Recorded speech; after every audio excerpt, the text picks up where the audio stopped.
Welcome to the Deep Dive. Today we're plunging into generative AI. It's moving incredibly fast, almost light speed, you know. It really is. Yet it seems like it's often just out of reach for a lot of organizations. Reminds me of that William Gibson quote. Oh, it's about the future? Yeah, the future's already here. It's just not evenly distributed. And Gen AI, it's a perfect example. Total. You see the stats, right? Like 90% of employees apparently used it for work by 2024. 90%. But then only, 13% felt their organization was an early adopter. That's a huge disconnect. It really is. And that widening gap, that's what's critical, isn't it? Absolutely. You've got frontline employees. They're already jumping on this new tech. They see the potential. But leaders aren't always keeping pace. Exactly. And that disconnect, it's more than just inefficient. It becomes a real competitive necessity to close it. It hits your ability to innovate, to compete. Right. So this deep dive, our mission is really to figure out how organizations can bridge that gap, how they can speed up AI adoption, maybe faster than any tech shift before. That's the goal. Okay, so where do we start? I saw this really interesting idea mentioned, the gardener's mindset. Ah, yes. Alison Gopnik's concept. It comes from child development, actually. Right. The idea being parents should sort of nurture what's already growing organically in their kids. Instead of being like a carpenter, Yeah. meticulously planning every single detail from the top down. Okay, so how does that translate to, like, an organization? Well, it means leaders need to spend more time observing, seeing where innovation is already bubbling up naturally. Instead of trying to map it all out with rigid plans. Precisely. Let things emerge. There was this example in Asian financial services company. They noticed different teams were, informally using AI tools, trying things out to make application development faster. And management didn't shut it down. No, they leaned in. They saw the pattern. They created a common data layer, automated some of the really time-consuming stuff like data labeling. And the result? Cut their AI application development time in half. Wow. So it shows leaders maybe need less rigid planning, more just watching, observing. Transformative ideas often pop up in unexpected corners. That gardener mindset, it makes a lot of sense conceptually. Yeah. But honestly, it sounds maybe a little idealistic, especially for, busy middle managers. That's fair. Their current ways work, right? New tech feels like a big lift, a steep learning curve. How do you actually get them to shift practically? Beyond just saying, observe more. That's a really important point. Overcoming that inertia, you need incentives, definitely, both financial and social. Okay. But the key is the most effective ones seem to reward the learning, demonstrating new skills, new competencies, not just ticking a box for used AI. So not just usage, but actual learning and improvement. Right. And often the social recognition, that can be even more powerful. Well, imagine respected team leaders sharing their own AI learning journey, maybe even admitting, hey, I'm still figuring parts of this out too.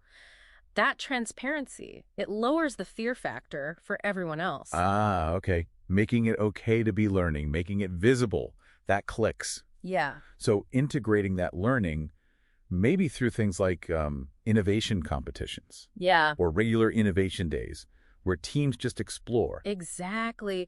Those kinds of innovation rituals can really help uncover those ideas that aren't on any official roadmap. It reminds me of that saying, if you're not failing, you're not innovating. But here it sounds like it's about failing smartly. Precisely. Fail fast, learn faster. Successful organizations are kind of borrowing from A/B testing, but for organizational change. Okay, so how does that work in practice? Well, first you need clear hypotheses, like really specific predictions. We think using AI for reporting will cut time by 50%, testable stuff. Got it. Then design your pilot programs for learning, not just for success. It has to be okay to fail fast. But you need to know why it failed. Crucial. You have to rigorously document the why, what worked, what didn't, and the reasons behind it. And you don't need huge groups. Small experiments, maybe 5 to 10 people, over just, say, 2 to 4 weeks. That can give you rapid insights. Quick iterations. Yes. The key is systematically capturing those why insights. That's how you build institutional knowledge. So it's not just what happened, but digging deep into the why. That feels like a big shift. It is. Makes me think of Amazon's Prime Video story. Initially, it kind of underperformed, right? Yeah, it wasn't an immediate hit. But they didn't just scrap it. They dug into why. Why weren't people engaging? And they learned customers didn't really see the value as a standalone thing. Right, so they pivoted, bundled it with Prime, invested in original shows. And turned a struggling pilot into a massive driver for the whole business. That's learning in action. Which leads nicely into the next point, about praise. Yes. Maintaining high standards for praise. This is subtle but important. Because in the rush to encourage AI experiments, you could end up praising everything equally. Exactly. And then the truly breakthrough ideas just get lost in all the noise. Praise needs to be selective, specific. So articulating why something is a real breakthrough, not just good job trying AI. Precisely. It shifts the conversation. Instead of asking, so how's the AI project going? You should ask. What did you learn that surprised you? Or what insight did you uncover about a better way to work? Celebrate the specific learning. That makes sense. Tie it to tangible results too, right? Yeah. I read about a CEO at some conglomerate. Yes. He encouraged broad AI projects, but they had to have specific budget-tied targets, like improving revenue, cutting costs, or boosting customer satisfaction. Real metrics. That ties it all together, accountability and focus. So if we pull back and look at the big picture, Yeah.